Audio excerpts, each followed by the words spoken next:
The GoFundMe, you can look for the Reverend John Powell Legacy, and then also they have the truthforyou.org, which is yeah. And children go back to school. Somewhere around in, I think it's the middle of like, is it the middle of August? Yeah, I think it's like August 11th or 12th, yeah, something like that. Yeah, so it's a really good time to get, and the stores already have school supplies out, so y'all taking donations for school supplies? Yeah, still taking donations for school supplies, anything that you want to give us so we can give out, because not every community can get to somewhere, because not everybody has a car. Nobody has like to try and get to something. They hear about an event, but they can't get there. Yeah. So pretty much if they can know where to get to our place, we can kind of get that stuff, and we'll take it to where they are. So that's what we're going to try to do. Yeah. Well, y'all give it up for Sheldon Powell, who is very complimentary of the father. Thank you so much. You are, I'm not going to call you Denzel anymore, I'm going to call you Sheldon. Okay, now you got to get over the microphone. No. Yeah, after you done put me on blast with spankings and stuff. That turned it around, right? I think I found my next co-host. What y'all think? What y'all think? Yeah. Brian will be back in town. So if you're a first-time guest here, would you stand, please? It's like church. You ain't got to say nothing. You ain't got to, oh, we got two. Oh, and a special guest, first-time guest. Yep. So we call them virgins. You don't have to, you don't have to say anything. And so we appreciate whoever bought you as virgin. So you won't be virgin next time you come here. So thank y'all. Sit on down. You can sit on down, virgins. Thank you. Thank you for coming here. I feel so alone up here now. Like I should start singing or something. Who said no? Don't encourage. You said don't encourage her. Well, okay. And so this has been 12 years. So I do want to just point out, number one, thank you again for those who have been here from the beginning. I see Fred Gant has been a sponsor and a guest over here, Attorney Fred Gant. Many of you belong to different organizations that have been a part of, so we're just so grateful that you're here and that you have been here. Geraldine has been here. You were here like day one, huh? When you were 12, 13 like me.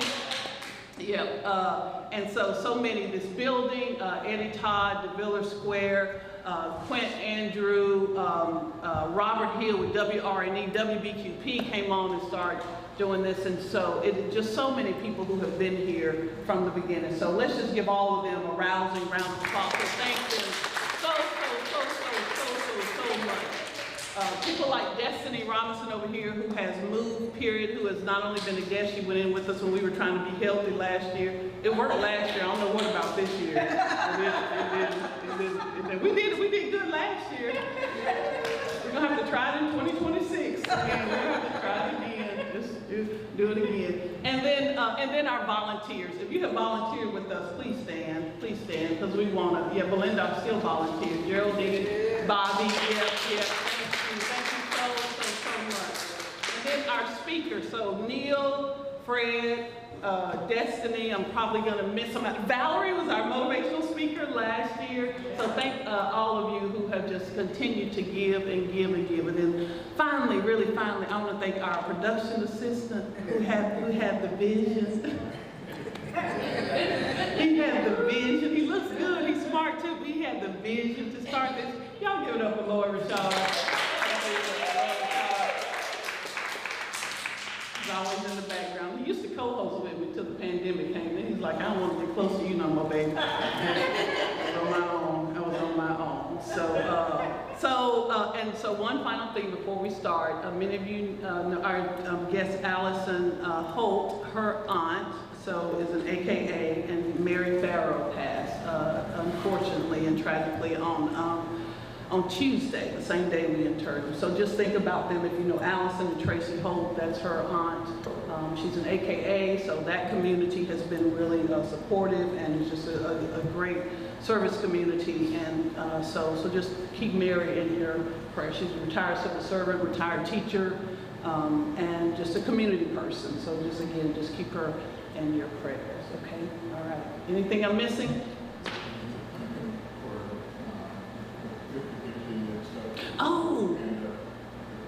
Oh yeah, the money, yeah. So Lord, you gonna match it?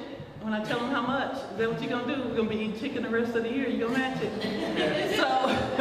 So speaking the truth for you, so over, because of what you've done with the 50-50 drawing over the last 12 years, we have donated almost $20,000 to Truth for You. That money and your donations at the door have really made a difference. And so y'all know Reverend John Powell has, as Sheldon said, he always goes above and beyond. And so that can't match the amount of work that he does. And yet he has partnered with us for that whole time. So thank y'all so much for doing that. So if you want to do 50-50 tonight, it's a good reason. It's a good reason. Belinda, you're matching it if they do 50-50, is that what you're saying? Belinda said, leave me alone. Okay, all right. I'm gonna leave y'all alone. We've got a couple of door prizes I'm gonna do after so we can get our special guests up here. So I'm just gonna ask Alfie Smith to come on up here.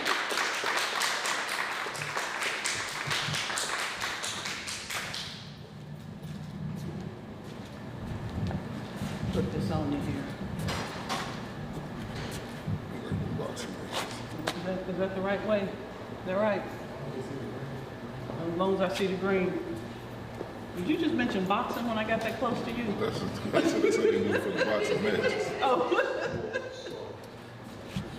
All righty, have a seat there.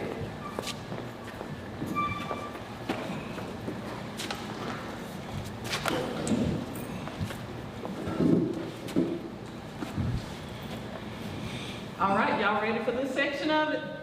Yes. Okay, we only got 5,000 people in here, so I need you to act like it's like only 3,000. So y'all ready?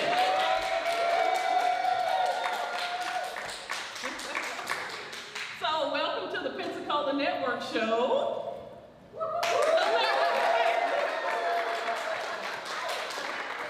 know we still ain't got Oprah money after 12 years, do we? But Ralph gonna change that in 12 more years. He said if you're around for 25 years, you're gonna give us Oprah money? Thank you. Okay, all right. You're like, yeah, move it on, Robin. Move it on. So I am so excited to reconnect with Alfie Smith. We have a mutual friend who has passed on and was just a dear person, a good person, Ezra Sellers. And so when I heard about his book, he called me about his book some months ago, and I was like, he was telling me about, I was like, dude, you need to be our speaker. You need to be our speaker for the anniversary because it is power. Alfie Smith is known mostly as the trainer for Roy Jones. So with the record of 66 KOs out of 76, something like that. I'm trying to remember the stat. It's pretty, yeah, it's pretty impressive. Anyway, it's pretty impressive. Hall of Famer, you're in the Florida Boxing Hall of Fame. That deserves an applause right there.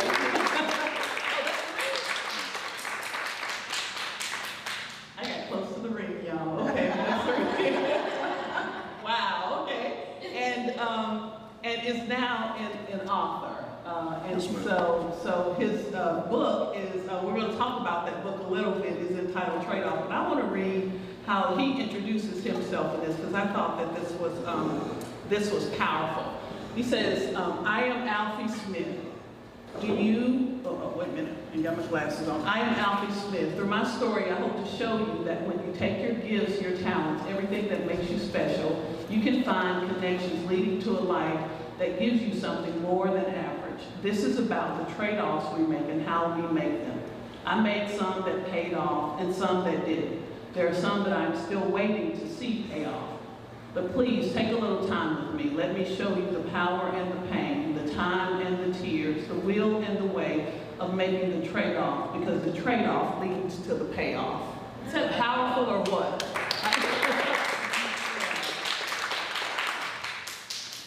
So the trade-off. What was it back in your childhood that got you to kind of see these connections between sacrificing something and then working towards it to get it? Well, my childhood, like I was telling Greg, I was we had social media back then. I'd have been all over the world. Because at the age of 8 years old, I was averaging 38 points a game in basketball.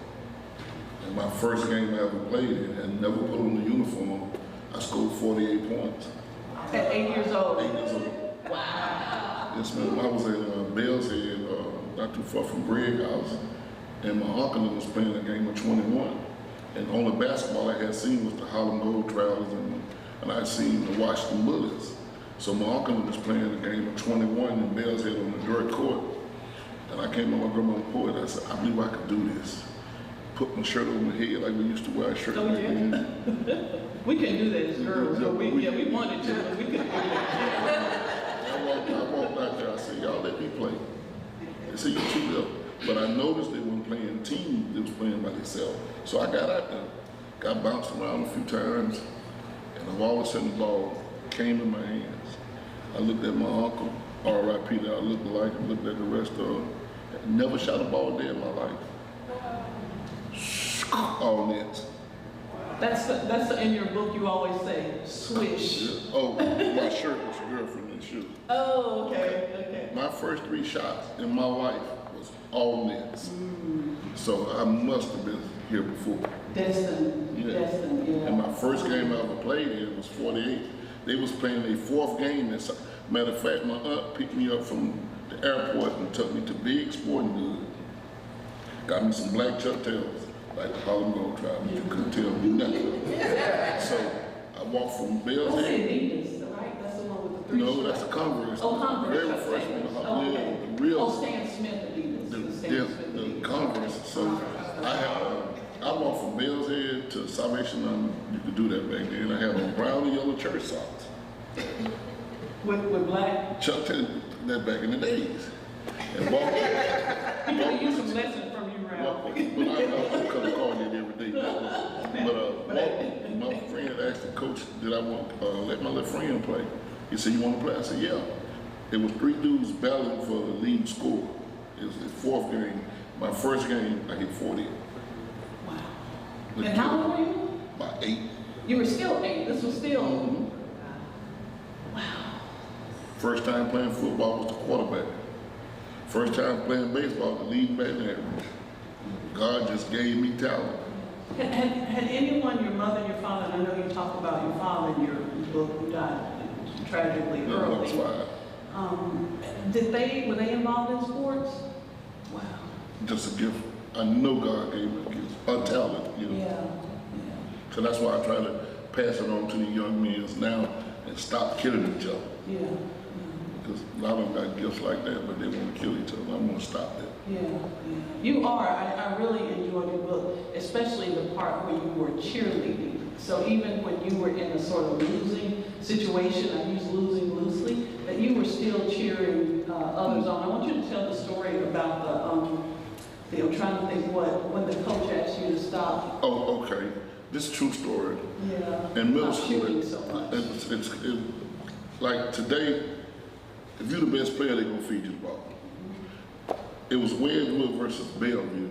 And Bellevue beat Wedgwood was like Steve Urkel beating Mike Tyson. It just don't happen. So the coach called me in the office and said, Alfie, when you got like 20-some points, kind of pass it to the rest of them, because some of the players are mad that you scoring too many points. And it was all about the little girls liking the best player.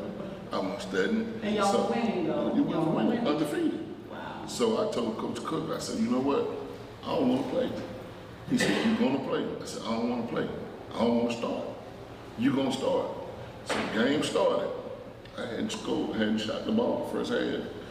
Bellevue was beating Wedgwood. Urkel was beating Mike Tyson. Unheard of.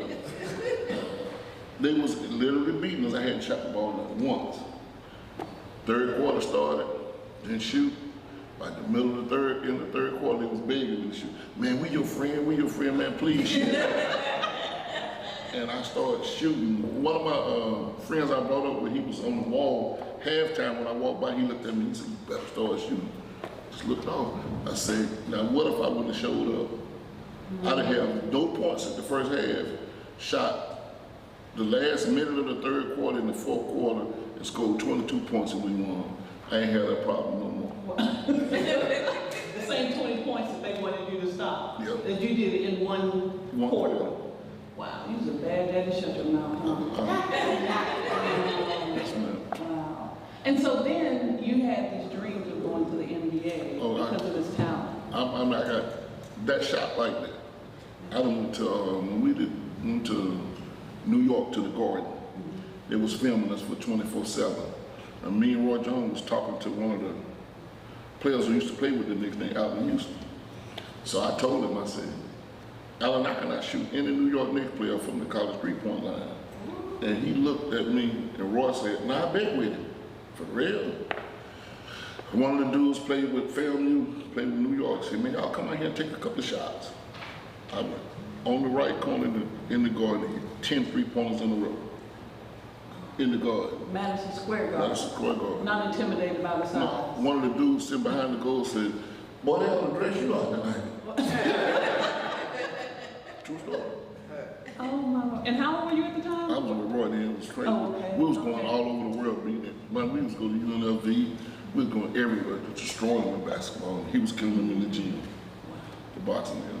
And so then you go to college, you're recruited by colleges, you go to Alabama, and then you come back to Faulkner State. I went to Concordia. In Selma. And the same thing at Concordia, the boys were mad at me, I was scoring too many points.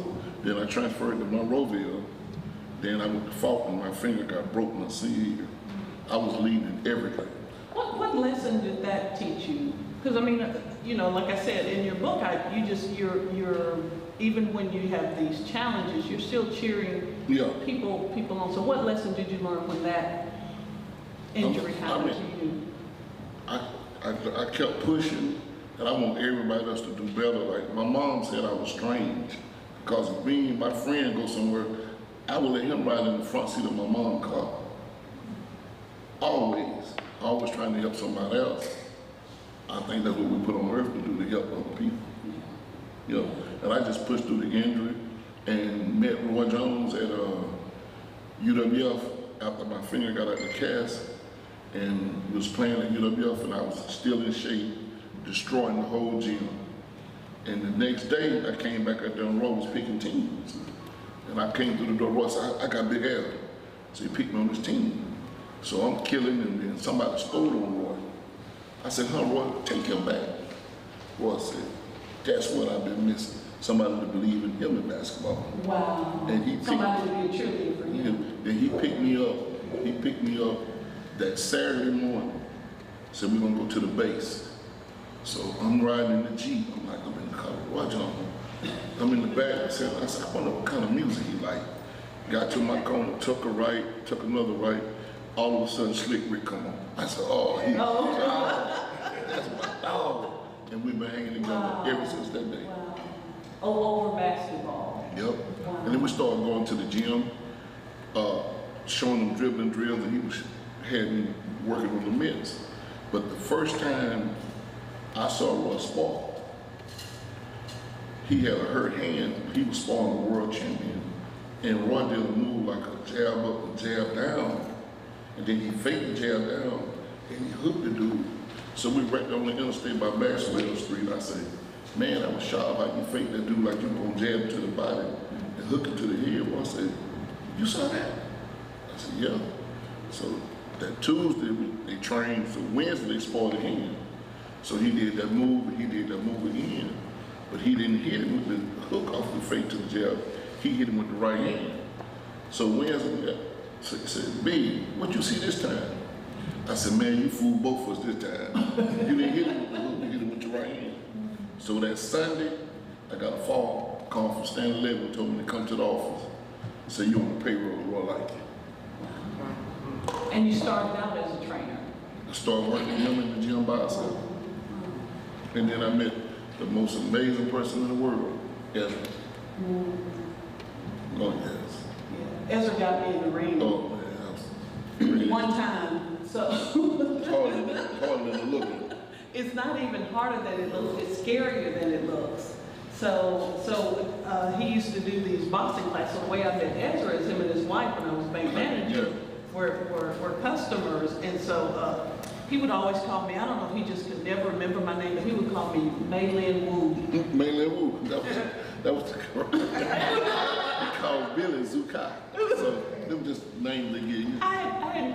Where you get this name from? From the Chinese, from karate movies. Oh, is that where it came from? He said Mei Wu, and I would answer, yes, Ezra, how you doing? Mei Wu, Mei Su, something like that. He was, yeah, it was a karate name. Okay. Well, I didn't like karate either. I was scared of that too. But we would do these floor exercises.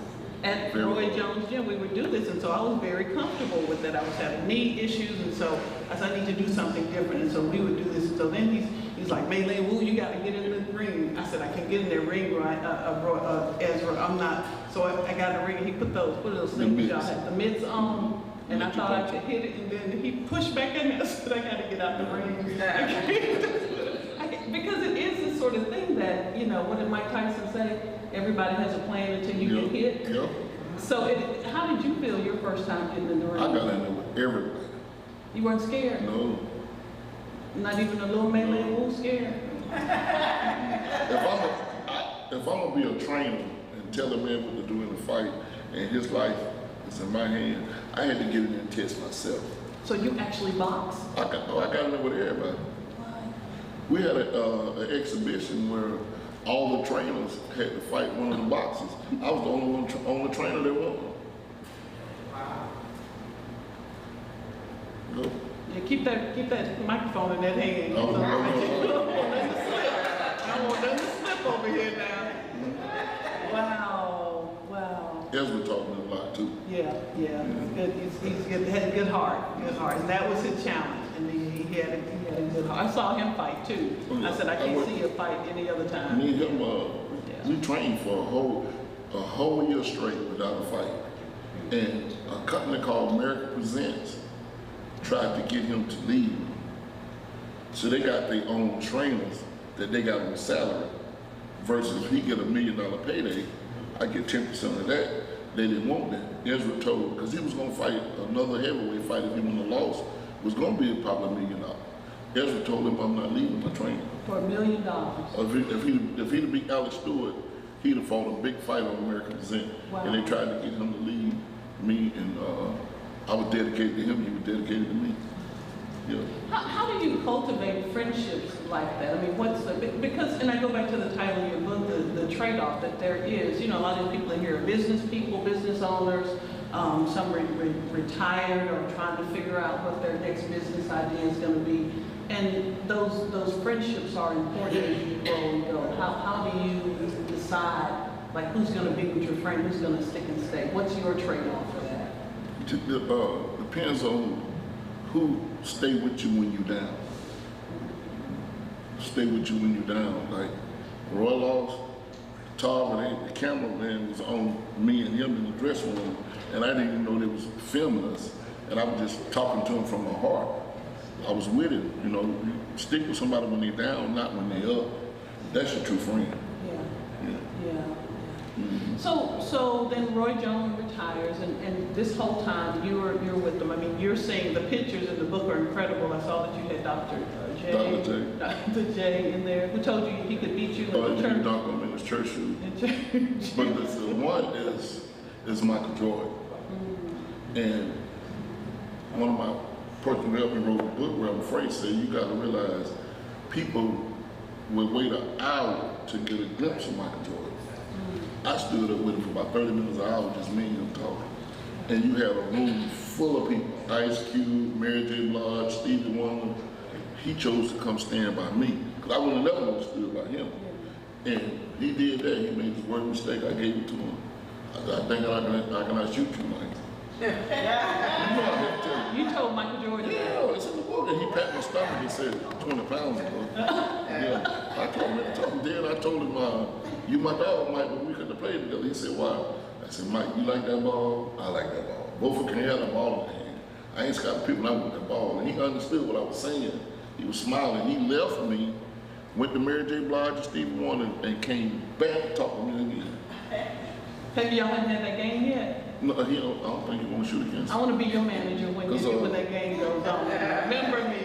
I just want to be shooting against, me and Russ want to shoot against Ronnie DeVoe and Michael Bivens from New Edition, because you know Ronnie DeVoe, one of my partners. DeVoe? Oh, that's my dog, Ronnie DeVoe. Yeah. Yeah, Is he the real, no, he's not the real estate guy. Running the boat. He is the real estate guy now. Okay, yeah, okay, wow. I'm gonna eat him up. They can, oh, he can shoot. They said they can, but I know they cannot shoot. So even 20 pounds later, you can still, the talent doesn't go away. They cannot shoot. Mine's a gift. Who is it besides Michael Jordan? Who is that kind of favorite icon that you met that's lived up to your expectations? Because they always say you never meet your heroes. It was Michael Jordan, a New Edition. Okay, yeah. What made you write the book? What inspired you to write the book? Indigo River. Everybody got a book in them. And just said to do the book, tell the story, you and Roy. And then I like everything in the world is a trade-off. Like I'm finna re-release the book with an EP to it. I'm gonna do like 6 videos, and the videos and the songs put tears in your eyes, because I'm dedicating it to my wife. Because when I coached high school basketball, I never had a losing season while she was living. And when she passed, I never had a winning season. So, you know, I'm rededicating the songs and videos to my wife. And I'm doing a book signing August the 6th at Pace in the grand opening at Walmart. And I'm also on Walmart and Target site to order the book. Yeah. How do you, what helped you to get through your wife's transition? So, because you've been this cheerleader for everybody else, what helped you to get through? It was rough. I mean, my little brother passed on the basketball court, 13 years old. My mom passed. Ezra passed. Grandmama passed. Granddaddy passed. My favorite uncle passed. But it was totally different when my wife passed. Because I really had shut down until my daughter came and told me that she needed me. And I got up and started back coaching. You know. So going back, helping others helped you? Yeah. Started back coaching. Yep. And she came into me in a dream, like I said in one of them songs, and it was so real that I could see her. She kept saying, baby, I'm okay. Baby, I'm okay. And she assured me, she said, baby, I'm okay. Then I woke up, see you in the next lifetime, and I kept on pushing on until I wrote a book for her. Yeah. So we just lost Reverend Powell. Oh, great man. And you, how did you know him? Oh, great. He spoke at one of my basketball games. He described the mascot so good I couldn't believe it.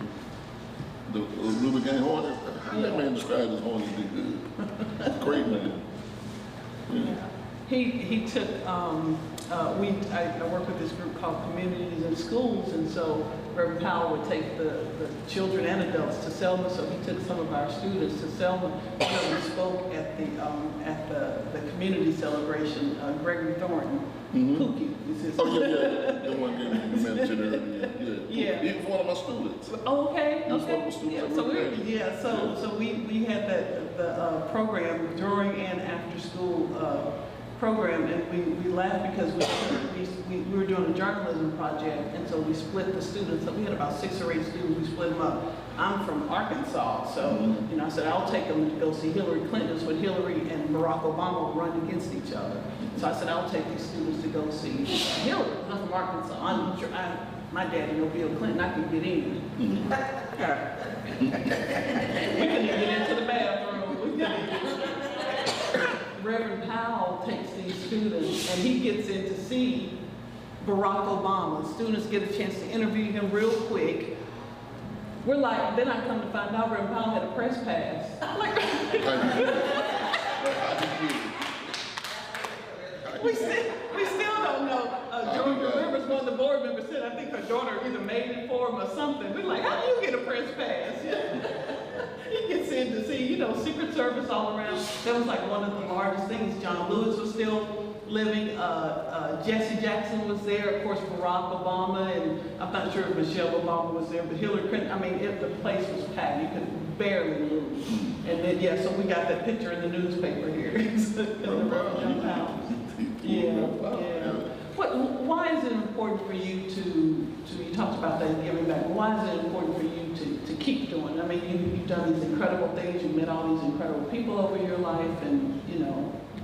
Because I had got a phone call in high school from Steve Williams from Florida State.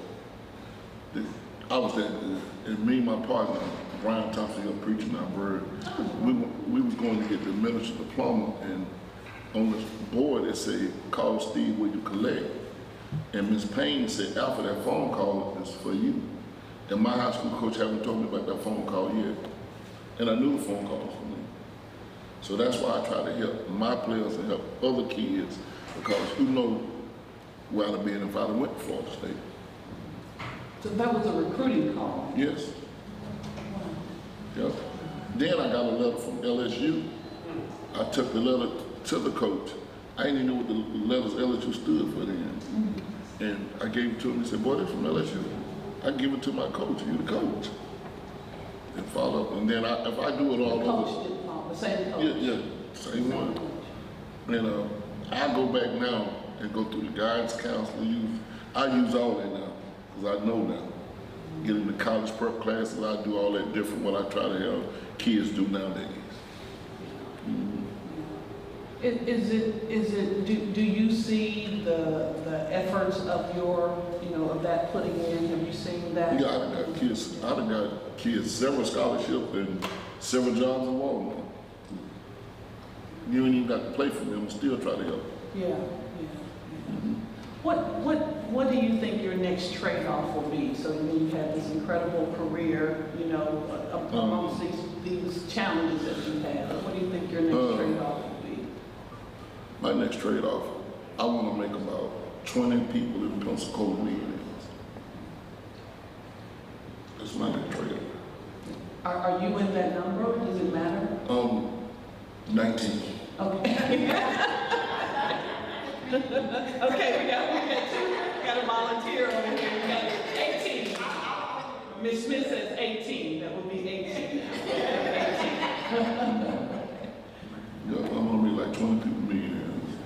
And I got a company called Sacred More. I got like my own clothing line, cameras. The EP to the book is gonna be awesome.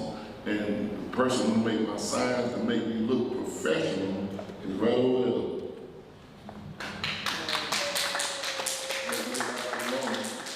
I call him DK1. That's it. I just want everybody in Pensacola to show up to that Walmart in Pace. And that's August 8th. August the 6th. August the 6th. Because I'm on their website. So the manager called me so that if we could get a big line for Walmart, they may put me in all the stores. I'm on their site. Yeah. Well, I got my book in one of the major retailers. Okay. Yeah. When you called, I said, I'm going to get my book today or tomorrow. I think I went the next day, but to get it, yeah. I should have got a pen and signed. Oh, yeah, no, you gonna sign it, don't worry. Okay. You gonna sign it. I know I can't have a ring because I don't want no 1, 2, so I'm gonna get you, don't worry, I'm gonna get your signature, it's not going anywhere, yeah. And I will learn that 1, 2 if somebody try to take my book. Oh, yeah, it's I just don't want to do this with What final words do you want to leave people about what the importance of literally trading off, making those sacrifices to get to that next place that you want to? Everything is a trade-off. If you can help somebody, throw them across that gate, far as you can get them, then they reach over and bring you back. Say that again. If you could help somebody, if I had to throw across that fence, I'm gonna throw them far as I can so you can reach the pole and bring me with you. Yeah. That number 18 you're saying. Yeah. 18 left. Yeah. Wow. Well, his book is available, Trade Off by Alfie Smith and Roy Jones Jr. Taking it from a young basketball phenom who wanted to go to the NBA, but made do and still got to that celebrity, that celebrity level by helping others, by cheering others up. So please join me in thanking Alfie Smith.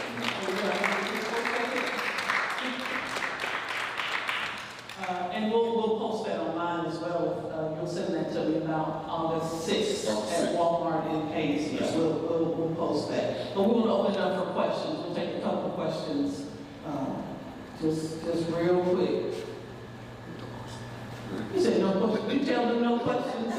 Okay, let that one here. We'll come back to Fred over here. Where can we find the book? Amazon, Walmart site, Books A Million, Barnes & Noble site, Target site, all the sites. I got mine in the store, so they're selling it here. They're out. Oh, they're out? I got to order some more. Oh, okay. Well, glad I got mine a couple months ago when we talked then. Okay, all right. Good. That was gone for a while. We just You got that ain't vote. We went to Pine Forest. Y'all run the same time vote. We four out there. I raised him. I was before him. I raised Chris Bowman. Okay, you did? Okay. Yeah, I raised him. Chris, he was good. Oh, he was. They compared him to Jordan. Huh? They compared him to Michael Jordan. He did. They called him Aaron Bowman. So you have trained Chris, huh? Yeah, I raised him. Did a good job. Oh man, he was. He was awesome. You know he passed, right? Huh? He passed. He did? Yes. Yeah. Chris went to Auburn. You talking about Chris Bowman, right? Yeah. Oh man, He was good. He was good. exceptional player. He was good. He was good as Chris. He was good as Chris. How could I shoot him? But all that, like I told Michael Jordan, how could I shoot him? But I couldn't do all that high jumping. Chris was tough. Yeah, he can tell. I had better ball handling than I could shoot him. But for his jumping, He could jump. oh, fly. Jump out the gym. Chris could. Mm-hmm. So I was talking about it, you got those points, and there was, so, when I played ball, it was 3-on-3, so just tell you how long ago that was. And we didn't have peach baskets, but it was close. But there were no 3-point shots then. My first junior college game in Selma, I hit 38 points. I hit 8 jumpers in a row without 3 points on them. No 3 points, yeah. You know? Wow. All right, well, I want to make sure that